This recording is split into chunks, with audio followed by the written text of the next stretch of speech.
The Lord be with you. A reading from the Holy Gospel according to Matthew. Glory to you, O Lord.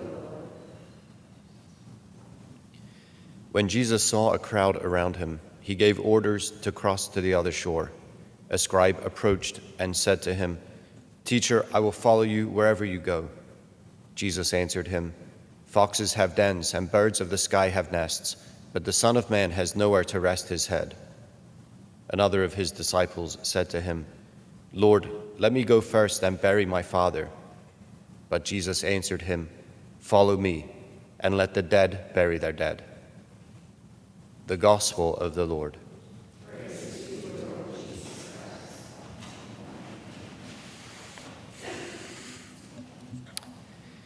Yeah, good, short gospel passage here, stressing, of course, the centrality, the priority of discipleship.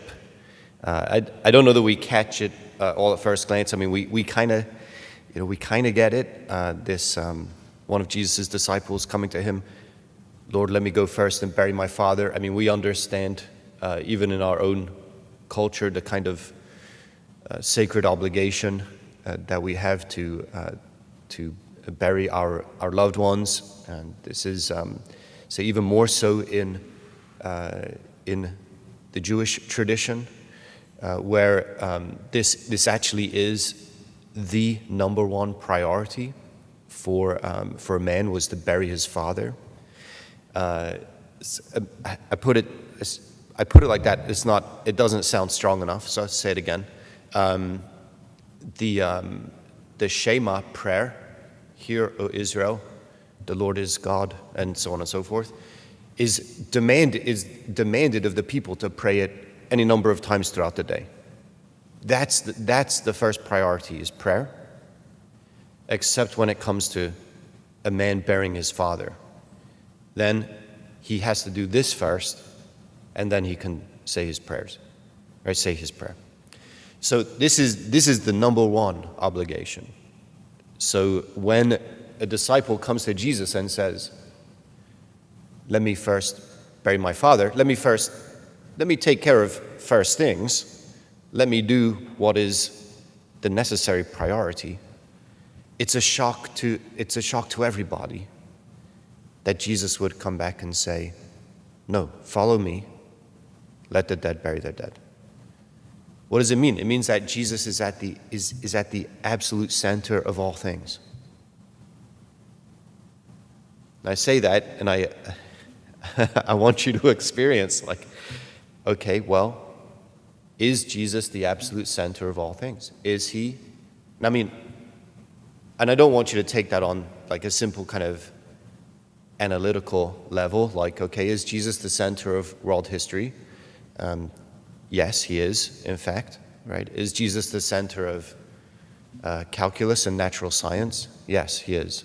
And of dentistry, all right, I have to say it, but yes, he is. He is.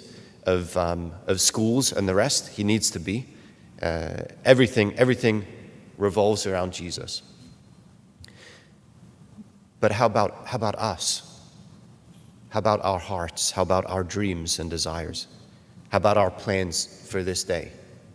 Is Jesus at the very center of everything for us today? In a very personal way, is Jesus the center of everything? Because of course, this is a very personal exchange, right? Someone coming to bring to Jesus. Now we don't have all the information, of course. It could be that, this man's father is not yet dead, but I think it's okay to assume that he is. But even there, Jesus trumps the most sacred obligations there are. Jesus first. Jesus first. Okay, now, what we see, I said before, it's a little passage. you know that I get a little frustrated with that, because it's like I want the whole thing. But what we see in Jesus, there's a reason why the crowd is gathering around him, and people are approaching him and the rest. It's because he's again living out the authority of God. He's embodying the authority of God. And people have a sense, of course, then that, God is on the move in Jesus, and they want to be with him. Okay? And we just saw how Jesus, I'm tempted, should I? I have to, sorry. I've got to turn back. I know, I have to.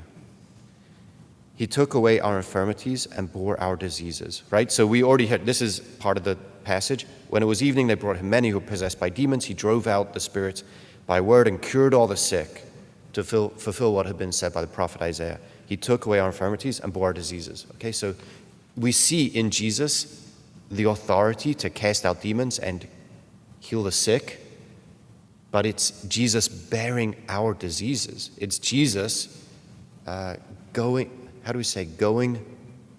down to the world's, say, deepest woundedness and brokenness and the rest in order to raise up God's fallen world. So here, right, where the scribe approaches him and says, I'll follow you wherever you go. Right, we're on the march with Jesus. God is on the move. His kingdom is coming, right? Surely this is a triumphalist procession, right? Like we're gonna rise from glory to glory here. And Jesus says, not exactly. I mean, yes, of course, the kingdom is coming, but not exactly in the way that you expect it to. The way that it's coming is like this. The Son of Man has nowhere to rest his head. The Son of Man who has all authority. He has all authority. He has nowhere to rest his head. So if you're going to follow him, you may find yourself in the same situation. And you might think, actually, that you should find yourself in the same situation. Right? What do you have? You follow Jesus? What do you have to call your own? What do you have that doesn't say, by the fact of your following Jesus, have to be turned over to him and have Jesus determine how it is you're going to live, how are you going to dispose of what you have, how are you going to leverage your resources for the kingdom and so on. It's all for Jesus. That's the demand. It's what it means to make him the priority. It's what it means to make him first. So yeah, and can I say as well, I just have to, one more point. We cannot put the demands of discipleship off for even one moment. Right? It can't be. Right? Let me go first and bury my father. Let me go first and do something else. Let me go first and take care of this or that. Let me go first and what? No. Follow Jesus now. If we don't follow Jesus now, there is no next moment. Right? Because he is on the move.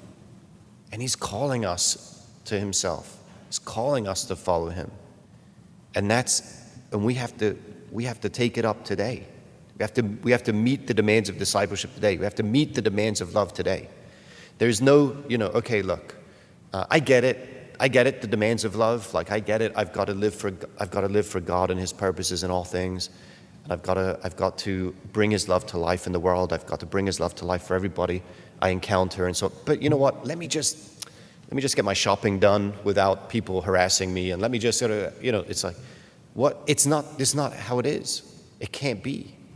It can't be. Lest we fall into the habit of denying Jesus as we go about our daily lives. Well, what do we have? What do we have left at that point? We have to love now. There's just no way around it. We have to love now.